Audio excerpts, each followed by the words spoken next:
আমার বন্ধুগণ, সে একই উদ্দেশ্যে সাহাবায়ে কেরাম যুদ্ধ করেছেন, নারী পুরুষ একসঙ্গে।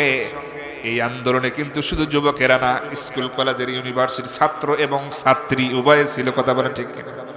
আর এটা একটা প্লাস পয়েন্ট হয়েছে, কারণ বিদেশিরা দেখেছে আন্দোলনে তো নারীরা আছে, ওরা চায় নারীরা রাস্তায় নামলে তাদের একটু সাপোর্ট দেয় তারা। ছাত্রীরা যদি, শুধু ছাত্র যদি নামতো রাস্তায়, যদি আর ছাত্রীরা না নামতো, তাহলে এটাকে জঙ্গি বানায়া অন্য একটা কায়দায় এরা অন্যভাবে এটাকে চালায় দিত। বহির্বিশ্বের একটা সাপোর্ট পাওয়া গেছে এই নারীদের কারণে, ছাত্রীদের কারণে। নারী পুরুষ এজন্যে উভয়কে আলাদা করে দেখার কোনো সুযোগ নাই। ইসলামে নারী পুরুষকে আলাদা করে দেখার সুযোগ নাই, আল্লাহ তা বলেন নাই। যুদ্ধের ময়দানে নারী পুরুষ অংশগ্রহণ করেছে, ওহদের ময়দান তার প্রমাণ। আমার বন্ধুগণ, নবীজি জ্ঞান ফিরে প্রথম নজর যখন করলেন, প্রথম নজরে তাকায়া দেখতেছেন নুসাইবা তরবারি হাতে যুদ্ধ চালিয়ে যাচ্ছে, আর তার তরবারির সামনে কেউ টিকে থাকতে পারতেছে না। সুবহানাল্লাহ। নবীজির সঙ্গে সঙ্গে মনে মনে ভাবতেছেন, একটা প্রশ্ন জাগ্রত হলো, আহারে এই নারী সাহাবী নুসাইবাকে তো আমি তাবুর সামনে দায়িত্ব দিয়েছিলাম। কিসের দায়িত্ব যেন? পানি খাওয়ানোর, পানি পান করানোর দায়িত্ব। কিন্তু সে কিভাবে, কেন তরবারি হাতে যুদ্ধ করতে এসেছে? এই প্রশ্নটা আসা স্বাভাবিক কিনা বলেন? নবীজির মনে এই প্রশ্ন জাগলো। আবার হঠাৎ করে নবীজির জবাবটাও পেয়ে গেলেন নিজে নিজে। নবীজি ভাবলেন, মনে হয় এই যে এতক্ষণ আমি বেহুশ হয়ে পড়েছিলাম, আর অবশ্যই কাফের বেঈমানেরা আমার এই বেহুশ হওয়াটা কি তারা মনে করে নিয়েছে, ধরে নিয়েছে আমি মরে গেছি। এজন্য মনে হয় তারা আমার মিথ্যে, আমি মরে যাওয়ার মিথ্যে খবর মনে হয় তারা প্রচার করেছে, আমি নিহত হয়ে গেছি, আমি বেঁচে নাই। এই খবর, মিথ্যে খবর মনে হয় তারা চতুর্দিকে ছড়িয়ে দিয়েছে, আমি নিহত হয়ে গেছি, আমাকে হত্যা করে ফেলেছে। এরকম খবর অবশ্যই নুসাইবার কানে গেছে। আর নুসাইবা যখন এমন শুনেছে নবীজি আর বেঁচে নাই, নবীজি শহীদ হয়ে গেছে, নবীজিকে হত্যা করা হয়েছে, নুসাইবা এই খবর শোনার সাথে সাথে আর সে ধরে রাখতে পারে নাই, নিজেকে সহ্য করতে পারে নাই। এই জন্য পানি পান করানোর দায়িত্বকে তুচ্ছ মনে করেছে। নবী হত্যার প্রতিশোধ গ্রহণ করার জন্য, দিনকে জিন্দা রাখার জন্য, আল্লাহর দিনকে কায়েম রাখার জন্য, সমাজে ন্যায় ও ইনসাফ প্রতিষ্ঠিত রাখার জন্য নুসাইবা তরবারি হাতে ধারণ করে যুদ্ধের ময়দানে ঝাঁপিয়ে পড়েছে, লড়াই করতেছে। নবীজি এইভাবে জবাবটা তিনি নিজে নিজে পেয়ে গেলেন। অবশ্যই মনে হয় নুসাইবা এই খবর তার কানে চলে গেছে। আমার বন্ধুগণ, বাকি ঘটনা আমি বলবো, শেষ করবো। নুসাইবা রাদিয়াল্লাহু তাআলা আনহা কিভাবে যুদ্ধ করলেন, শেষ পরিণতি তার কি হলো, সব কথাই বলবো। আহারে আমার মায়েরা, মেহেরপুর গোপীনাথপুর যুব সমাজের উদ্যোগে আজকের মাহফিল, এই মাহফিলে শুরু থেকে শেষ পর্যন্ত আমার সাথে যোগাযোগ রক্ষা করেছে রেজাউল ভাই। চেনেন নাকি সবাই? আমার রেজাউল ভাই একেবারে শুরু থেকে দাওয়াত দেওয়া থেকে শুরু করে আমার সাথে মাঝে মাঝে যোগাযোগ রাখত, খোঁজ খবর নিত।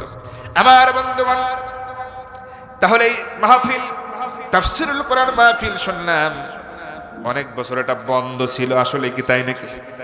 বন্ধ ছিল? কোরআনের মাহফিল বন্ধ থাকে মুসলিম জনপদে, এখন বোঝেন অবস্থা। আমরা তো এমন সমাজ চাই যেই সমাজটা তো কোরআন দিয়েই শাসিত হবে। কথা বলে ঠিক কিনা? এটা চাই কি চাই? মুসলমান হিসেবে তো এটাই চাওয়া দরকার। আদর্শ আগে আমাদের ঠিক করতে হবে। আমার ভাইয়েরা, আমার মা বোনেরা, খেয়াল করুন, নুসাইবার উত্তরসূরি যারা আছেন, আমি নুসাইবা রাদিয়াল্লাহু তাআলা আনহার ঘটনা শেষ করব। যুবক বাবা ভাইয়েরা, মুরব্বী বাবাজিরা যারা আছেন, মেহেরবানি করে এই যুব সমাজের উদ্যোগে তাফসীরুল কোরআন মাহফিল অবশ্যই আপনারা কিছু দান করবেন, শরীক হবেন। একটু ব্যাগপত্র মা বোনদের মধ্যে একটু পাঠায়া দেন। তাফসীরের সদস্য কারা কারা এখানে আছেন? এখানে কি উপস্থিত আছেন নাকি? 2-4 জন। যদিও ঠান্ডা আবহাওয়া, উপস্থিতি একটু আগের থেকে একটু কম ছিল এবং কয়েকজন চলেও গেছেন, কিন্তু মা বোনদের সংখ্যা এই এলাকায় বেশি হয়। তারা কিন্তু আসে সবার আগে, যায় সবার পরে। কথা বলেন ঠিক কিনা? পুরুষদের মধ্যে একটু ওঠাউটি চলে, মা বোনেরা শেষ পর্যন্ত থাকে। পুরুষ যদি হয় 100 জন, মা বোনেরা হয় 500 জন। কথা বলে ঠিক? মা বোনদের সংখ্যা এই অঞ্চলে বেশি হয়, এই জন্য মা বোনদের ব্যাপারে একটু বেশি কথা বলা দরকার।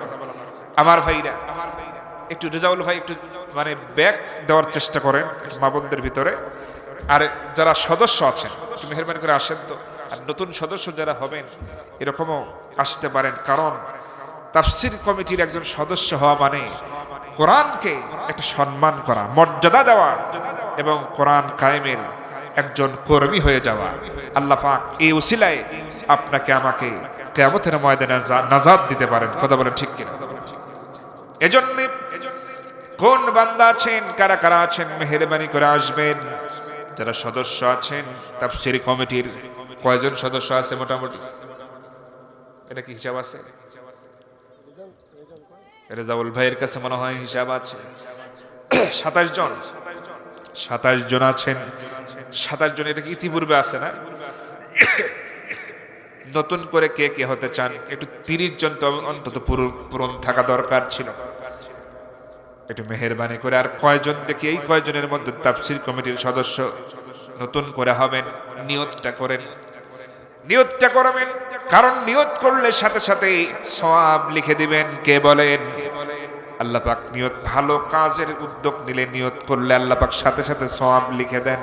কিন্তু কোন বান্দা যদি গুনাহ করার নিয়ত করে আল্লাহ পাক আগেই কিন্তু গুনাহ লেখে না। গুনাহ করার জন্য যখন বান্দা পা বাড়ায় তবুও গুনাহ লেখা হয় না। গুনাহ করার একদম নিকটবর্তী যখন চলে যায় এখন গুনাহ করবে তবুও লেখা হয় না। ফেরেশতা লেখার জন্য প্রস্তুতি নিয়ে থাকে। আল্লাহ বলেন এখনো লেখা হয়, লেখা শুরু করিস না, আগে দেখ বান্দা গুনাহ করে কিনা। এবার বান্দা যখন গুনাহ একেবারে মুহূর্তে চলে যায় তবুও লেখা হয় না।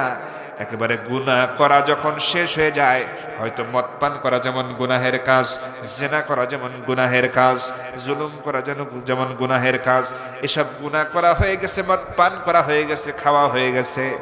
এবার আল্লাহ বলবেন এইবার তাহলে গুনাহ লেখে।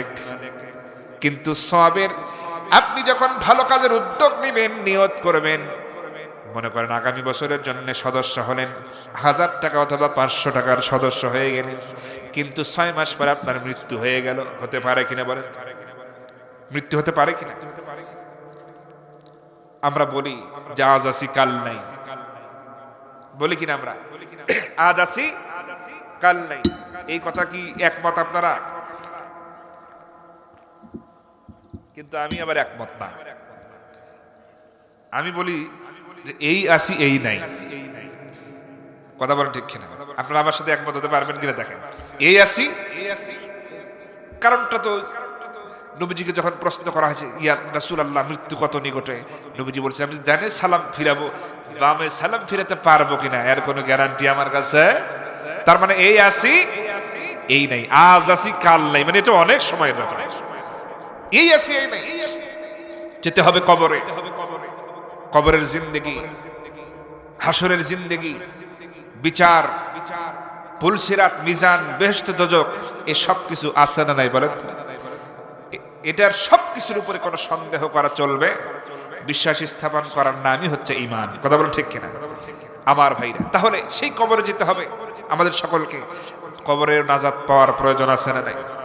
কবরে যাওয়ার সাথে সাথে দেখেন কি অবস্থা হবে। আমল যদি ভালো হয় আল্লাহ পাক কবরে শান্তি দিবেন। প্রত্যেকটা মানুষ যখন কবরে চলে যাব, আমাদের কয়েকদিন যেতে না যেতে হাতের আঙ্গুলগুলো খুলে খুলে পড়া শুরু করবে, শরীরের লোমকূপগুলো খুলে খুলে পড়া শুরু করবে, গোশতগুলো খসে খসে পড়া শুরু করবে। একটা সময় আমরা মাটির সাথে মিশে যাব। কথা ঠিক না? ঠিক।